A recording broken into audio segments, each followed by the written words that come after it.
തനിക്കെതിരെ E D അന്വേഷണത്തിന് പിന്നിൽ മുഖ്യമന്ത്രിയുടെ ഓഫീസാണെന്ന് തൃണമൂൽ കോൺഗ്രസ് നേതാവ് പി വി അൻവർ. പോലീസിനെ കൊണ്ട് കഴിഞ്ഞില്ലെങ്കിൽ ഇ ഡിയെ കൊണ്ട് വേട്ടയാടാനുള്ള ശ്രമമാണ് നടക്കുന്നത്.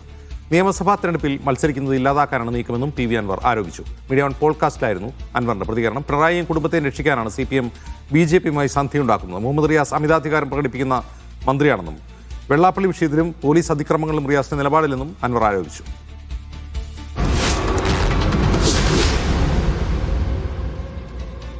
എന്നെ മത്സരിപ്പിക്കാതിരിക്കാൻ വേണ്ടിയിട്ടുള്ള വലിയ ശ്രമങ്ങൾ നടത്തുന്നുണ്ട്. ലീഗലായിട്ട് എന്നെ കുരുക്കാൻ വേണ്ടി ഇപ്പോഴും നോക്കുന്നുണ്ട്. പുറത്തുനിന്നുള്ള ശ്രമമാണ്. അതെ, അകത്തൊന്നുമില്ല. അല്ലല്ല, പിണറായിന്റെ ഓഫീസൊന്നുമല്ല ശ്രമം. ED അടക്കമുള്ള സംവിധാനങ്ങൾ ഉപയോഗിച്ചുകൊണ്ട് സ്റ്റേറ്റിലെ പോലീസിനെ ഉപയോഗിച്ച് നടക്കാത്ത കാര്യം ED വെച്ച് നടത്താൻ പറ്റുമെന്ന് അവർ നോക്കുന്നുണ്ട്. എന്നെ മത്സരിപ്പിക്കാതെ ഞാനൊരു കാൻഡിഡേറ്റ് ആവാതിരിക്കാനുള്ള എല്ലാ ശ്രമങ്ങളും അവർ ഈ നിമിഷവും ഇതിന്റെ പണി നടന്നുകൊണ്ടിരിക്കുകയാണ്. ഒരു ഭാഗത്ത് CBI ആണ് മുഖ്യമന്ത്രിക്കെതിരെ, മകനെതിരെ ED ആണ്, മകൾക്കെതിരെ SFI ആണ്. എത്ര ഏജൻസികൾ, എത്ര കേസുകളാണ്. അപ്പൊ ആ കുടുംബത്തിന് ഒരു കോട്ടവും വരാൻ പാടില്ല. അതിന് രക്ഷപ്പെടണമെങ്കിൽ ഈ കേന്ദ്ര ഏജൻസികളുടെ സഹായം കിട്ടണം. അവരുപദ്രവിക്കരുത്. പിന്നെ മരുമോനിസം എന്ന് പറയുന്ന ഇദ്ദേഹത്തിന് എന്ത് നിലപാടാണ്? ഇപ്പൊ വെള്ളാപ്പള്ളി പറഞ്ഞ വിഷയത്തിൽ അദ്ദേഹത്തിന് എന്തെങ്കിലും നിലപാടുണ്ടോ? ഇവിടെ പോലീസിൽ നടന്ന ഈ അതിക്രമത്തിനെ കുറിച്ച് അദ്ദേഹം ഏതെങ്കിലും ഒരു ഘട്ടത്തിലൊരു വാക്ക് സംസാരിക്കാൻ തയ്യാറായിട്ടുണ്ടോ? മുഹമ്മദ് അസ്ലം വിവരങ്ങളുമായി ചേരുന്നു. അസ്ലം, എന്താണ് അൻവറിന്റെ ആരോപണം?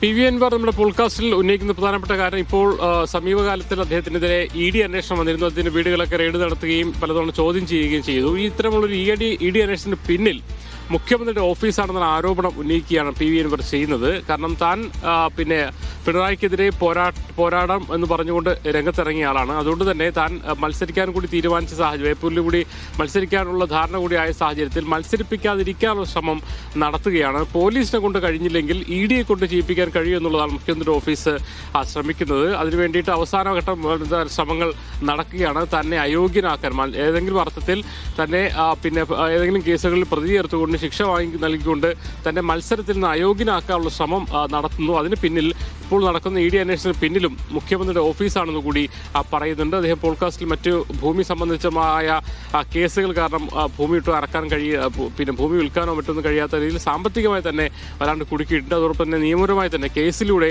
മറ്റുമൊക്കെ സ്ഥാനാർത്ഥിത്വം കൂടി നിഷേധിപ്പിക്കാനുള്ള അല്ലെങ്കിൽ മത്സരിക്കാനുള്ള സാധ്യത കൂടി ഇല്ലാതാക്കാൻ ശ്രമം നടത്തുന്നതായിട്ടാണ് അദ്ദേഹം പറയുന്നത്. അതിന്റെ ആരോപണങ്ങൾ ഒരുപക്ഷെ പോഡ്കാസ്റ്റിൽ സ്ഥിരമായി തന്നെ അദ്ദേഹം ഉന്നയിക്കുന്ന പോലെ തന്നെ പിണറായിസം, മരുമോനിസം എന്ന രീതിയിൽ ഉന്നയിച്ചുകൊണ്ടാണ് ആ ഒരു ലൈനിലാണ് ആരോപണം ഉന്നയിച്ചത്. കാരണം മുഖ്യമന്ത്രിയുടെ കുടുംബത്തെ രക്ഷിക്കാൻ വേണ്ടിയുള്ള ശ്രമങ്ങൾ, മുഖ്യമന്ത്രി കേസിലാണ്, മകൻ ED അന്വേഷണത്തിന് ഇതിലാണ്, അതോടൊപ്പം തന്നെ മകൾ SFI അന്വേഷണത്തിന്റെ നിരീക്ഷണത്തിലാണ്. അതുകൊണ്ട് തന്നെ ആ കുടുംബത്തിനെ രക്ഷിക്കുന്നതിന് വേണ്ടിയിട്ടാണ് ശരിക്കും BJPയുമായുള്ളൊരു ബാന്ധവം ഉണ്ടാക്കുന്നത്. മറ്റ് ധാരണകളൊക്കെ തന്നെ അത് രൂപീകരിക്കുന്നു. അതിൽ മന്ത്രി മുഹമ്മദ് റിയാസിന് നിർണായകമായ ഒരു പങ്കുണ്ട്. അദ്ദേഹം കുറേ ടൂറിസം പരിപാടികൾ നടത്തുന്നതല്ലാതെ നിർണായകമായ കാര്യങ്ങളിൽ, രാഷ്ട്രീയ കാര്യങ്ങളിൽ ഒന്നും വെള്ളാപ്പള്ളി ഉൾപ്പെടെ വിഷയങ്ങളിൽ നിലപാട് പറയുന്നില്ല എന്ന് പറയുന്നത്. ഉടനീളം CPMനെ എന്നതിനപ്പുറത്തേക്ക് മുഖ്യമന്ത്രി പിണറായി വിജയൻ, അതോടൊപ്പം തന്നെ മന്ത്രി മുഹമ്മദ് റിയാസ് എന്നിവരിൽ ആക്രമണം അഴിച്ചുവിട്ടുകൊണ്ടാണ് അദ്ദേഹം നമ്മോട് സംസാരിച്ചത്. എന്തായാലും ബേപ്പൂരിൽ മത്സരിക്കുമെന്നുള്ള കാര്യം അദ്ദേഹം പറയുന്നുണ്ട്. മത്സരിക്കുകയാണെങ്കിൽ UDF സ്ഥാനാർത്ഥിയെ മത്സരിക്കുകയാണെങ്കിൽ 20,000-ലധികം ഭൂരിപക്ഷത്തിൽ വിജയിക്കുന്നുള്ള ആത്മവിശ്വാസം തനിക്ക് ഉണ്ട് എന്നുകൂടി